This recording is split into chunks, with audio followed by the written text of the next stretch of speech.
Assalamu alaikum, peace be upon you, and thank you for watching. This is part 3 of the review of the injunctions and rulings pertaining to the fasting of the month of Ramadan. Today we'll be talking about the acts and practices that can lead to invalidation of the fasting, nullification of the fasting, and rendering it unacceptable by Allah. Number one, if somebody eats or drinks deliberately during the daytime of Ramadan, during the day of fasting in general, then his fasting is nullified, it's invalid, and he would have to make up for this day. But more importantly, if this is an obligatory fasting, such as fasting a day of Ramadan, then he has to repent to Allah and feel sorry for that, for what he has done, and he has to have remorse and have the firm intention not to repeat this act again. Breaking the obligatory fast in a day of Ramadan is a grave sin, it's a major sin, it is a kabira. And according to the hadith in Sunan Nasa'i and Sahih ibn Hibban, narrated by Abu Umama, the Prophet ﷺ was shown by the angels the punishment of those people who break their fast before it is time to break it, before sunset, that they are hanged from their heels, from the Achilles tendon, just like a slaughtered animal would be hanged on the hook, and that their gums would be basically cut, and they would be bleeding from their gums. And of course, before that, Prophet ﷺ, as he was going to see those people, he heard the wailing and the screaming of those people. So this is a very grave and severe sin, and the punishment is quite severe for not complying with the injunction made by Allah subhanahu wa ta'ala to fast during the month of Ramadan. Yes, people seek reward from their fasting, but they also have to fear the punishment of Allah for breaking His commandments. May Allah save us from such a fate. Also, I wanted to mention that those people who may eat or drink unknowingly, like not paying attention, they forgot they were fasting and they ate or drank, then it is okay. They should just complete their fasting and they do not have to make up for this day. But if someone saw them, the person who saw them should remind them they are fasting.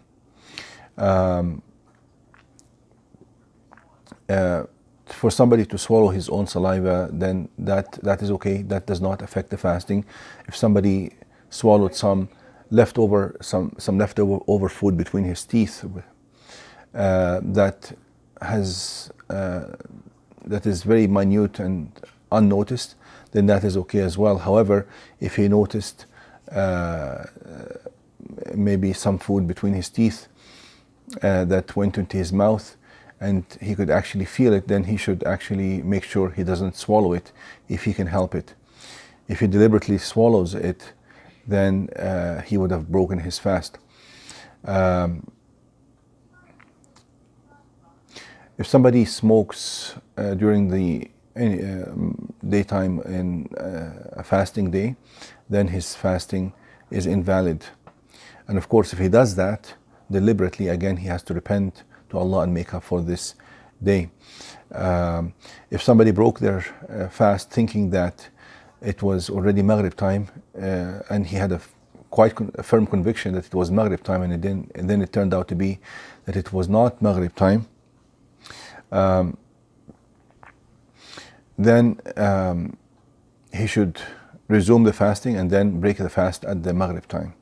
Now, should he make up for this day or not? There's a difference in opinion on this matter, but of course, if he was neglectful, he has to make up for this day. If he did his due diligence and he still made a mistake and broke the fast before the sunset, then scholars have differed. Some scholars said that he has to make up the fast, and that's actually the majority of the scholars, that he has to make up for this day. That's the 4 schools of thought, Hanafiya, Malikiyya, Shafi'iyya, Hanabila.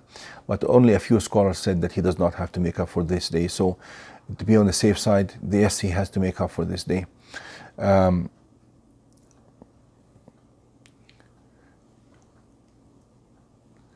if somebody ejaculated during the daytime in a fasting day, such as people who may ejaculate for any reason, such as having some kind of outside contact, sexual contact, but not intercourse, of course, but just having some kind of superficial contact with their wives. If somebody ejaculated, then his fasting of that day is broken. It is invalid. He has to be very careful. Shouldn't do something like this. If somebody ejaculated through masturbation, for instance, definitely he has committed a sin. Both of them have committed a sin, actually, and they have to make up for this day and repent from this act. It is not allowed for somebody to ejaculate or reach the climax during the daytime in the day of fasting.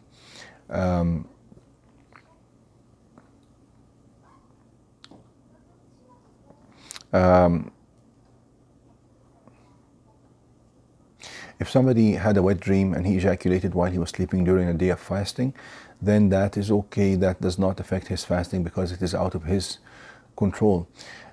Whatever comes out short of ejaculation, such as this clear liquid that comes out as a result of sexual excitation but not reaching the climax, this does not break the fast, but it does break the wudu, and the person would have to wash the part of his clothing that was stained by that discharge. If somebody deliberately made himself vomit, he gagged himself and made himself vomit, then he has broken his fast. And that's of course a sin to do that. But if somebody vomited out without control, his fasting is okay and he can continue fasting that day. If some blood came out of the teeth, that does not affect the fasting, but he has to make sure he does not swallow the blood. If a woman started her menstruation during the daytime, or she started the postnatal bleeding during the daytime, then that day is broken. The fasting of that day is broken. It's invalid. She will have to make up for this day, and of course there's no sin in that because it is out of her control. Now, does she have to continue abstaining from eating and drinking for the rest of the day?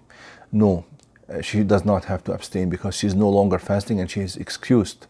According to the Islamic law, she's excused, so she can eat and drink for the rest of that day.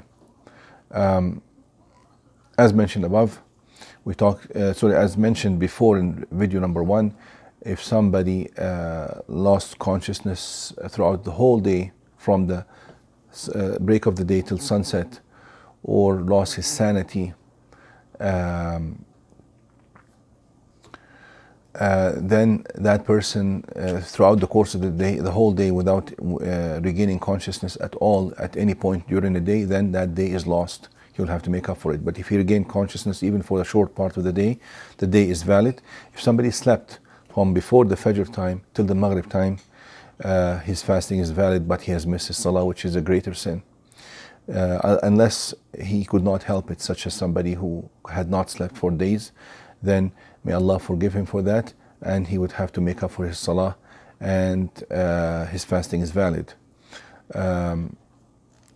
If somebody changed his niyyah and during the fasting day said, no, I'm not fasting anymore, internally, even if he did not eat or drink, then his fasting is not valid anymore, and he has to repent from that. If somebody lost a significant amount of blood, such as donating blood, that would break the fast. Bloodletting, cupping with allowing the blood to come out, also like phlebotomy or allowing the blood to come out through cupping, that may break the fast. There's a difference in opinion in this matter. Imam Ahmad says it does, but the majority of scholars say it does not break the fast. But it's better to avoid it, of course, because of the difference in opinion. So be on the safe side. A person should not do any bloodletting through cupping or donate blood during the fasting day of Ramadan. If somebody just gave a blood sample, that's okay. It does not affect the fasting.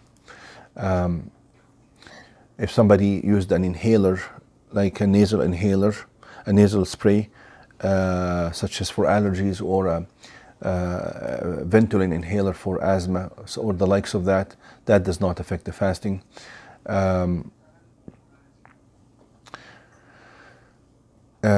Using eye drops does not affect the fasting, even if eventually he felt the taste in his throat. It does not affect the fasting.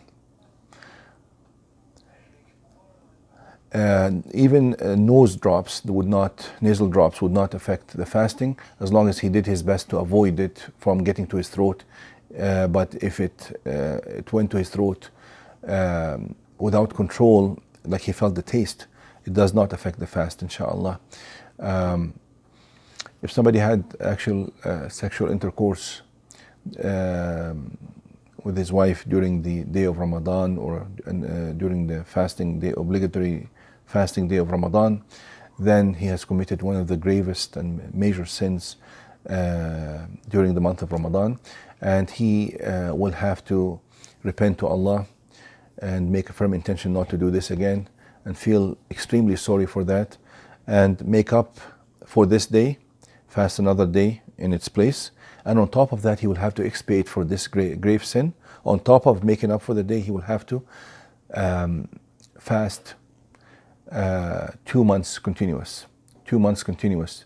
2 months could be 29 and 29, or 30 and 30, or 29 and 30. So the least would be 58 days, and the most would be 30 days, because the lunar month could be 29 or 30 days. So he would have to fast. Of course, the Sharia gave the penalty for that to free a slave. So, but if you cannot free a slave, and there's no slaves to free anymore, so there is no emancipation of slaves, then he would have to fast 2 months continuous, which means that he never breaks the fast during these 58 to 60 days of fasting. And that's on top of making up one more day for the day that he has lost. And if he breaks his fast during these 58 or 60 days of fasting, even for one day, then he will have to start all over again. So it's something that is extremely grave, serious, and critical. If somebody that people have to avoid. If somebody did that in more than one day, then for each day he would have to fast those 60 days. Imagine.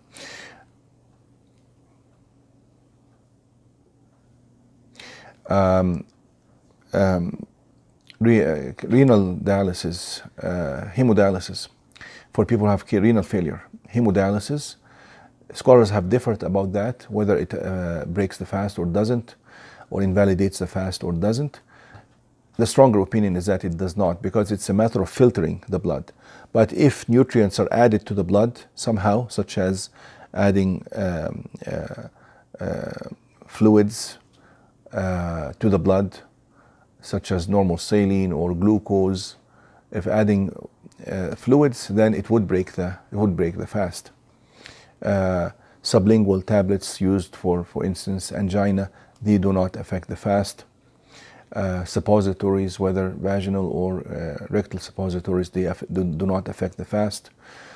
Injections into the muscle or into the vein, as long as they are not nutrient, they are not for nutrition and not for nourishment, they do not affect the fast. But of course, if somebody has receives intravenous fluids, this will affect the fast.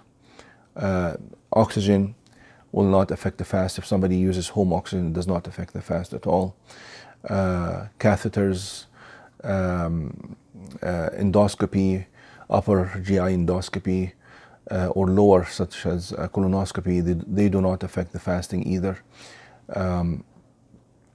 Laparotomy, going into the stomach, into the cavity of the stomach, does not affect the fasting.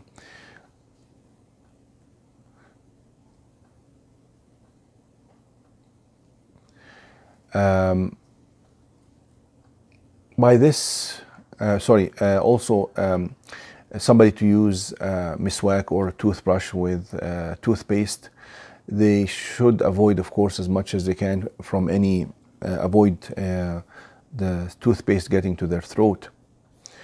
and it does not affect their fasting.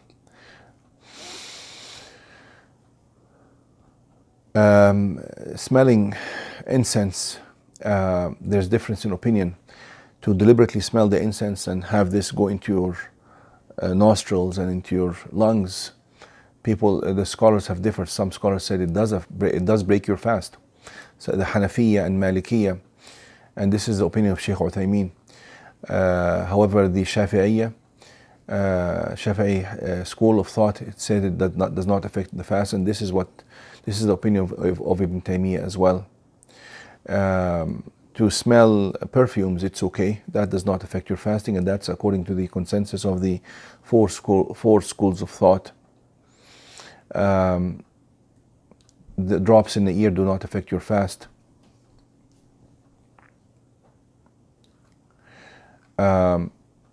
Kuhl, which is like using mascara, that is also okay. It does not affect the fast. By this, we would have completed 3 parts in discussing and reviewing the injunctions and rulings pertaining to fasting the month of Ramadan. Thank you for watching.